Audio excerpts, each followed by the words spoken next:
Join us every Thursday at 7 p.m. on Facebook and YouTube for Bethel Uplift. We are in part 2 of our new series, Discipleship is Leadership and Leadership is Discipleship. We're joined again with our dear brother, Reverend Kenneth Young. Reverend Kenneth Young, he's getting a PhD. He's all that in the bag of chips. He's the senior pastor of Calvary Baptist Church in Haverhill. He's the associate director of Mass Council of Churches. If you want to read more about Reverend Kenneth's bio, you can go to part 1 of our episode. But part 2, we're going to go back to this idea of talking about the leadership styles of Jesus and how that really plays a role kind of in our life today. So the first question I want to ask you, and thank you again for being with us for part 2, man. You've been a blessing. I'm hoping that people really enjoy the first week's episode. I know I did, and so I'm looking forward to this week's episode as well. But Reverend Kenneth, can you share a little bit about what are some things that you've gleaned from the leadership style of Jesus? You talked about Jesus was a transformative and a collaborative leader in last week's episode. Can you share a little bit more about what are some things that you've taken away, that you've learned from Jesus, that you've put in your own leadership toolbox? Thank you again for having me. Thank you, Bethel, once again for allowing me to be on this platform. To answer your question, one thing that I take away from Jesus' leadership style is that he's intentional, right? So Jesus is intentional in every space that we read in the Bible. You know, he goes to the pool of Bethesda. There's a lot of sick people, ill people that's around, but he's intentional about speaking to this one man, right? So the intentionality of what we are doing in our work plays a role for me. And the second thing I would say is the sense that he knows his limitations, right? I'm not going to be here with you always. So I have to pour out what's inside of me, because I'm not going to be like, I know this is my length of time to be here with you. Right. And we kind of hear frustrations of that toward the end of his journey with his disciples. And he's like, you don't have this yet? You know, like, you know, what are you doing? I've been with you. But he knows that. And so sometimes I think we tend to not know, you know, how long we're going to be with the company, organization, institution. And so we kind of hold stuff, but Jesus knew. And so he's saying, I have to pour out so that I can continue, my life can continue through you. Ooh, family, I don't even know where to start with that one. That's big, man. One, when I hear you saying like Jesus is mindful of his time. That's a good word for us today, family. Not to scare us or put fear in our heart, but we all, you know, what do they say is true? We will have to pay taxes. That's right. And death, they have to pay taxes. But we all have to go and meet our Maker at some point. And so I think the way Jesus moves in the world is that as much as Jesus has been given to the Father, he freely gives it away to his disciples. And family, I want to say to you that there's a freedom and not holding on to the gifts that God has given to you. There's a freedom of not feeling that you have to hold on to control of institutions and people. There's a freedom in leading in that way. And then also there's a freedom that you give away to the people who are following. And so, Faye, I want to bless you real quick. As Kenneth blessed me in sharing that we have to be intentional in leadership, knowing that we might not be somewhere forever, because that's just a fact of life. But then 2, that we're called to freely to give what we know away. My father, he always says with leadership, he says, I want to make sure that everything that I know, that you know as well. I think that's a description of Jesus, man. So I want to back it up a little bit. You're part of a Black institution. We're here at Bethel African Methodist Episcopal Church, and so we're a historic Black institution, not just our particular church, but our denomination. Right. I want to talk about Black leadership in the Black church. Can you share with me a little bit? You can answer this in your own way.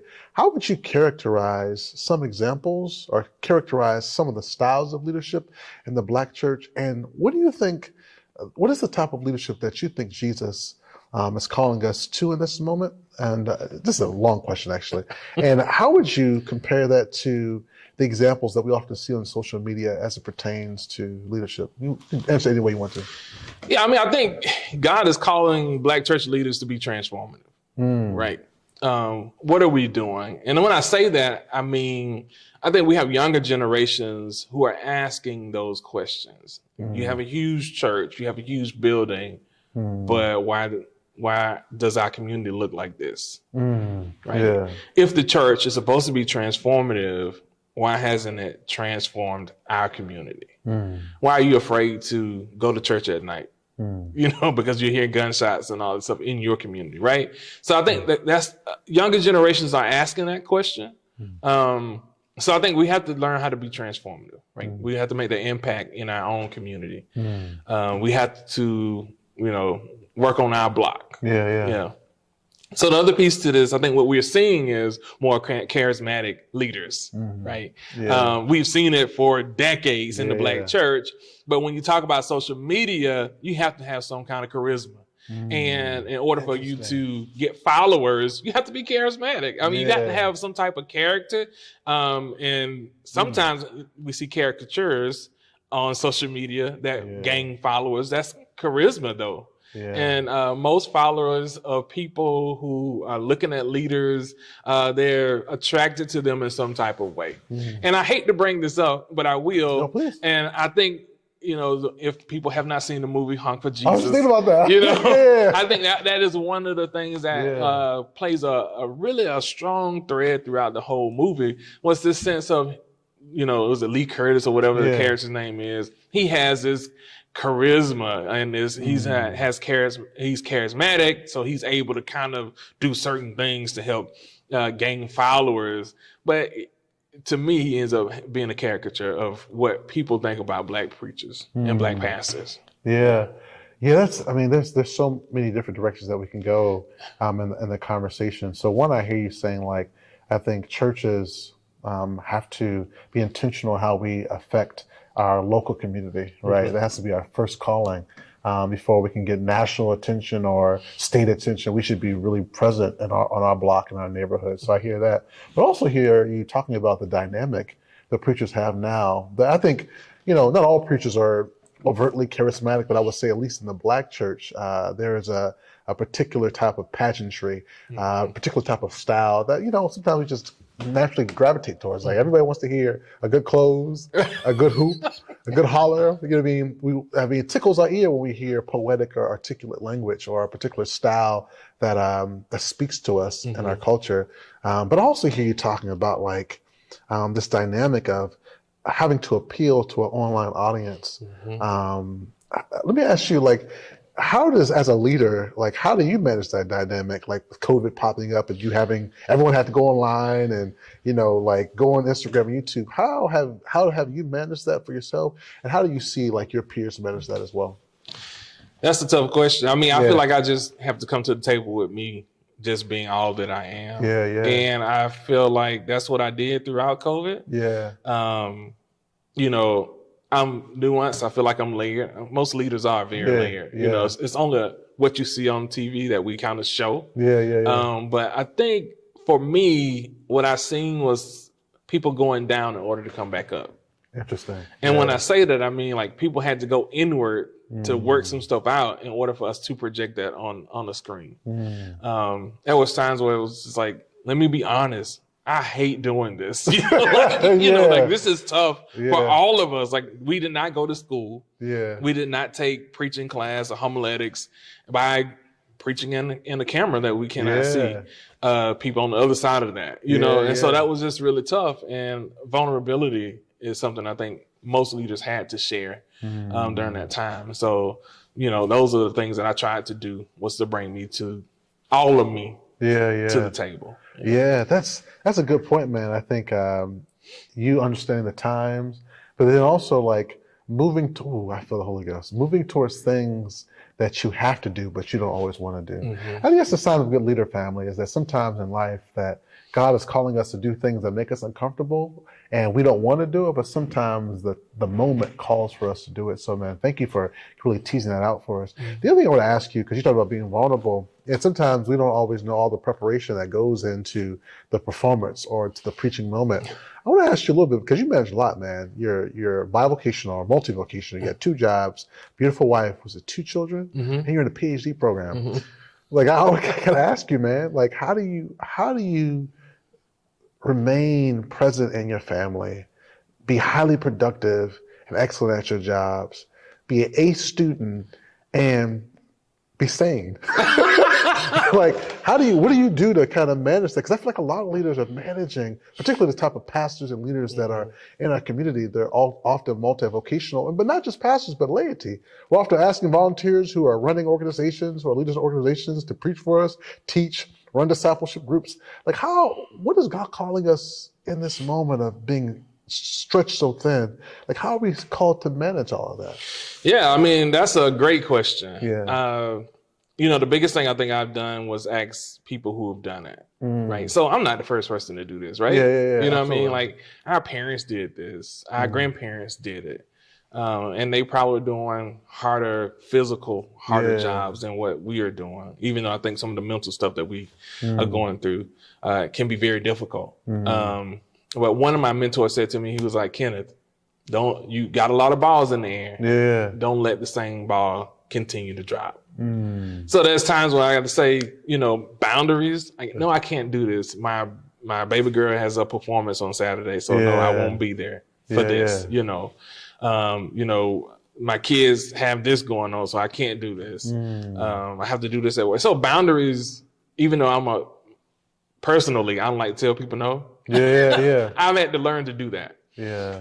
Other parts, I had to learn to take a break and let it. I like to get stuff done. That's a part of who I am. And say, like, it's going to be okay. Yeah. Because if I don't take a break and I break down, then, somebody's going to do something. And one thing I will say this, especially when it comes to Black pastors and Black churches, Black pastors in particular, sometimes feel as if we have to be there all the time. And there are some churches that will kill the pastor. And I say that, I mean, like, they work them to death. And then people cry at the funeral, but then, they have a search and the new guy comes in. A new woman comes in, right? And so you have to know that. You have to know that God sent Jesus to die for the whole world. And I don't have to be that sacrifice. Yeah. Man. I think that's the biggest thing, is trying to learn how to not continue to drop the same ball. That's a good word for us today, family. I want to invoke the words. We did a series on Sabbath last season. We kept invoking the words in the book of Rabbi Abraham Joshua Heschel in his book called Sabbath. I remember one of the great lines that he has. He says, who you are depends on what the Sabbath is to you. And so, if we want to be healthy, to Reverend Kenneth's point, is that we have to rest. But the other part I hear Kenneth saying is that we have to prioritize what's most important. I hear Kenneth saying his faith and his family is most important. I mean, and if I'm being honest, I think that is very true for all of us, is that what we do is not always who we are, and our family, our friends, how we take time for ourselves is actually more important than the time that we spend on our job. And so sometimes our frustrations in life are because we have our priorities out of place. It's not because we're not doing good work. It's not because we don't love our families, but sometimes we dedicate more time to our jobs than what's real, which is our family and our friends. And so thank you for that beautiful point, that we have to rest, but also prioritize what's most important. That's our faith and that's our family. I want to bring it back to Black church a little bit more. And we're going to jump into like our final two questions.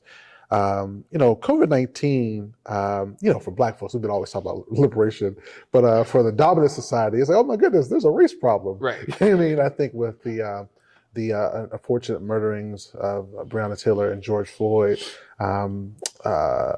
within the country, people have been trying to talk about liberation, racial equity, and we know that one of the greatest institutions that have allowed for the facilitation of certain types of liberation has been the Black church. Let me ask you this question: as we're trying to still fight for liberation and full equity within our communities, what role does the Black church really kind of play in this moment? And do you think that role has diminished kind of over time? Talk a little bit about that.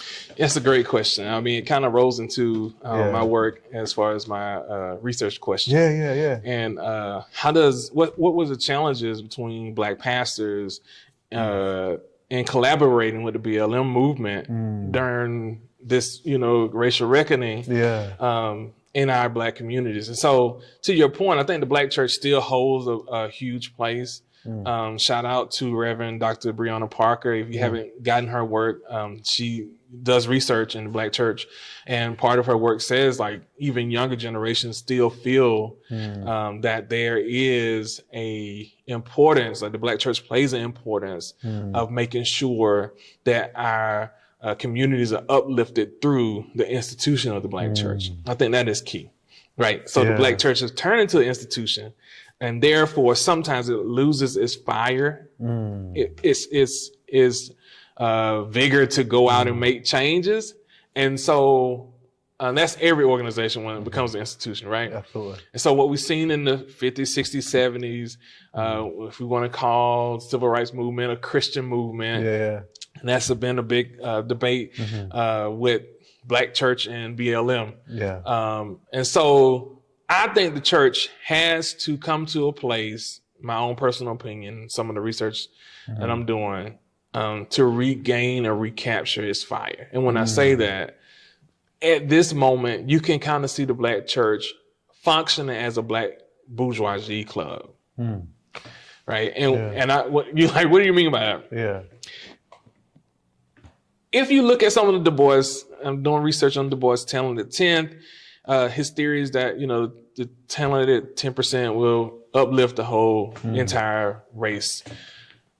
Certain clubs, Greek organizations, fraternities, you have to be invited into, you have to have an undergraduate degree, links, Jack and Jill. These are all kind of, uplifting social clubs. But what has happened to those who did not get the invite, those who did not go to school, those who did not graduate? What I can see is through the Black Lives Matter movement, it was the sound of those Black folks who felt like they were not seen nor heard. Absolutely. And so in the Black church, we love Black love. We want to see married people. We want to see them have kids.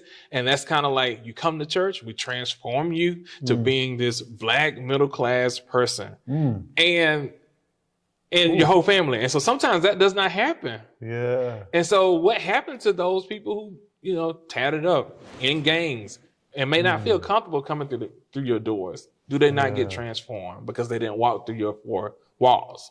And so you can see the dichotomy between that the Black church is also, it can be very bougie. And that's every denomination, that's every church, right? There's a certain thing that we want to see. And we don't know how to deal with it. And I say it's a lot of Black pastors don't know how to deal with what we are seeing.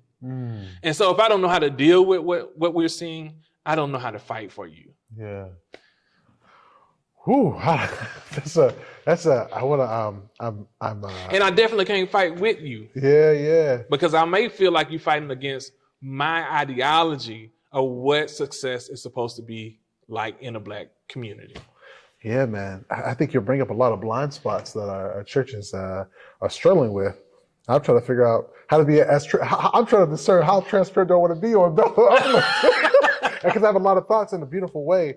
I think what you've lifted up for us is, I think subconsciously we think about even like discipleship and new members. We often in our mind want a particular type of new member. We want a particular type of aesthetic to fill our churches. And then also, I think you're raising a great question. We think about upwardly mobile, middle-class Black congregants. Those are often the persons that we deem ready. Deacons and elders. Right. Or to be leaders in our community, or to be politicians, but oftentimes those are, we think about Jesus. Jesus didn't call the quote unquote qualified. The disciples that Jesus called, they were actually very much unqualified. And so it's always taught me in a strange way, in a beautiful way though, that the people that we're often looking to be the leaders are not necessarily always the greatest leaders. And so I think you raise a great point. Let me ask you this question. What are some of the things, this is our last question, Ken. What are some of the things that we can do in the here and now as leaders, as disciples of God in our churches that can help spur or be a catalyst for like liberation in our local community? Yeah, so, I'm in a PhD program, so I got to throw some theories out here. Please don't matter. We're still learning, brother. So, there's a theory called the LMX theory, the leaders members exchange theory, where there has to be a great exchange between leaders and members, which means that you're going to have a conversation. What I tell people, even in my church at times, I say, I want to meet with the leaders, but I need you as leaders to tell me exactly what's going on because you're closer to the members than I am. And so sometimes as leaders, we get so distant because we have so many things, as you said, that we're doing. It's the weight of the world sometimes can be on our shoulders, that sometimes we don't know exactly what's going on. And so that exchange is not always great between leaders and members because of that. And that works in a lot of different ways. Church leadership, it could be organization. But I think I look at it from this example. If the church is supposed to be leading the community, what's the exchange with members in the community? Right? Yeah. How is that actually working and functioning? Or is there no exchange at all? We have some churches, no exchange at all. You're just in the community, but the people in the community don't go to your church. They don't want to be a part of your church because they feel like, whatever you're doing has nothing to do with what they're actually dealing with, their day-to-day experience. So that's one piece. The other side of this coin, I will also say, is that Barbara Kellerman talks about in her book, End of Leadership, that there's no longer a top-down approach, but then there's a bottom-up approach. That does not work well with our culture. Why do you say that? Say more about that. Why do you think that doesn't work well with our culture? And when I say that, I'm meaning particularly the church culture. I see. Right? Yeah. Pastor said, the deacon, the chair, the chair of the deacon, however the Church of Baptists is, always the deacons. It's structural. The head trustee said this, It's the order to the church. It's the order to the church. And, part of this is also historically, right? The church is the only place that we own and operate. We want order. Right. So we put blood, sweat, and tears in it. People mortgage their homes and stuff to build churches. And so it's their own. I get it, right? It's ours, and I don't want to let it go. And so for older generations, this was the place that they felt free to actually lead in a big way. But you have younger generations who that story wasn't told, and they're able to lead in other spaces that's not the church, right? And so that sense of revere for the pastor is not always there. And so you're seeing a loss of faith in leadership, period, across the board, but it's creeping into our church. And that's something that we probably have not experienced in a long time, or if we've ever experienced it at all. And so that bottom up approach is something that we're having to deal with, right? I can't just tell people to go left if they're saying, I don't know about going left. And so I think a lot of our Black churches are dealing with that and transitioning, right? And I think we're seeing a huge transition in leadership in Black churches. And I'm sitting on the edge trying to see what this is going to look like, because if you have boomers who are retiring, they're retiring from the pulpit, they're retiring, especially in New England, they retire and they go down south. They're like, I'm done with the snow. I want to deal with that. Who's going to lead? They train disciples to actually lead. And so that causes a crisis sometimes because there's a gap. It's going to be there if someone didn't say, hey, let me pull you alongside me. You may not have to say anything, but I want you to see everything that I'm going through. So I think that's what you need. Leadership, members exchange as far as church and institution to the community. But we also have to look at the different approaches that, probably the next generation of leaders will not have the same power that our parents had. So when they stood up, as kids, if pastor said everybody stand, everybody stand. You didn't ask questions. Now you have people saying, why are we standing? I'm sitting down. Right. And so CEOs are having now to explain certain things. And I will say this, I know I'm trying to move off this point. What we're seeing now in America is a workers' revolt. Which is good. Right. In some ways it's good. In some ways it is good, right? You're not going to give me that type of pay and then not take care of, take care of me in a certain type of way. that type of mentality in younger generations doesn't just stay outside the four walls. Yeah. So you have to have cultural intelligence to understand Yeah. how they are seeing an organization, because they're looking at it as an organization. It's not revered the way we may. I'm a church kid, you're a church kid. We revere the church. You didn't play, secular music on the church grounds. And in certain churches, you didn't even smoke on the grounds. It was just a holy place. This is holy ground. And now that's not the case. And so now how are we going to deal with that from a cultural standpoint? How do you lead through that with cultural intelligence? Family, this is guys. I just want to uplift a couple. Uplift, I like that. Uplift. I got it. But I just want to uplift a couple of things that are really important. One, I hear you saying like we have to think about transition planning from one generation to the other. I also hear you saying like it seems like our culture is particularly the Black culture is moving towards possibly. More of the roots of his beginning, which was more of a democratic model of decision making. As the church became more institutionalized, we began to see like these top-down approaches to leadership that says you listen to your pastor. But a lot of the founding of a lot of our churches, our denominations, were rooted really in kind of a democratic membership organizations that allow for people to have say-so within the church. And as the church became stronger and more institutionalized, people became, it became a little bit more of, I wouldn't say patriarchy, but it is patriarchy, but a little bit more of like a top-down approach. But I hear you talking about this bottom-up approach, which kind of fits the kind of the cultural climate that we're in today. That you're right, man. People ain't taking it no more. Like from anybody, like you say you need to come to church every Sunday. No, I'm going to watch you online. Exactly, yeah. or I talk with people now about coming back to work with COVID. It's like, I got to come back to work 5 days a week. I'm gonna get another job. And they'll do it quickly. And so you're right. We are in this interesting space where people are being more mindful of the time, being more mindful of the labor not being exploited. And so that puts leaders in a beautiful space of trying to figure out and discern with the community what God is saying. And then also he's saying, which is really important, that there is a great exchange that has to happen. That if leaders are far removed from their community and far removed from training other leaders, that we're not going to get the outcomes that we want. That we have to be. We call it cultural intelligence. I love those words. That we have to be culturally intelligent with this generation, so that we can kind of move on and to the future towards liberation. And so, man, I'll give you the last word, man. Is there anything? Is there any way we can find you online? Is there anything that you want to share, like as a final word, as it relates to discipleship as leadership and leadership as discipleship? Yeah. So Facebook, Kenneth Young. IG, I am Kenneth. I am K Michael. Sorry. Twitter, K Michael Young. Absolutely. So I'm on all social media. TikTok, I'm trying to figure out so y'all young folks don't. I'm there, but I don't have a TikTok video out there yet. But I do watch it. But yeah, so you can find me on all those. I think the biggest thing that I want to convey is the sense of listening. Right.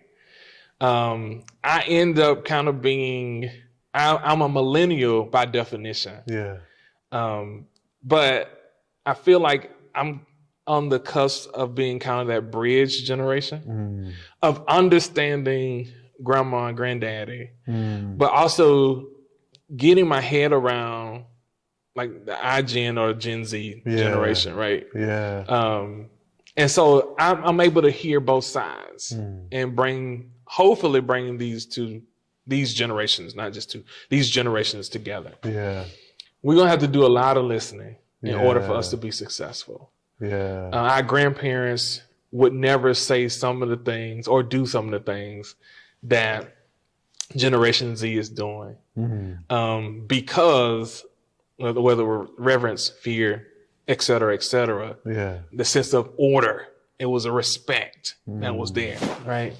So the Lake Institute talks about this even in giving. They give because maybe they want prominence on, name on chairs, on buildings. Our generation, millennial generation, gives because we think, well, the church is going to do some type of transformative work for a good cause. For a good cause, right? Yeah. And younger generations may give because they feel like, oh, you're going to impact my community, so that's an organization I can give to.